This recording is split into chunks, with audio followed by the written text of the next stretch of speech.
Lô làm video ngắn nha anh em ơi. Đi dắt xe đi dạo dạo này rồi check in các kiểu nhé.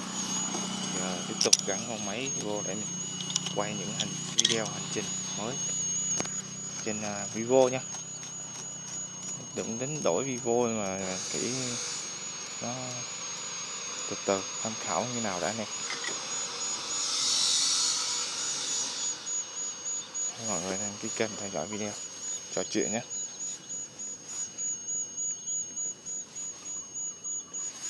Ok anh em nhé, view khá đẹp.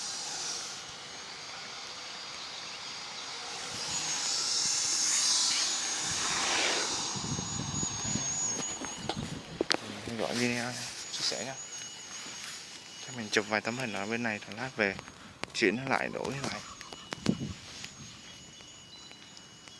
Ok anh em.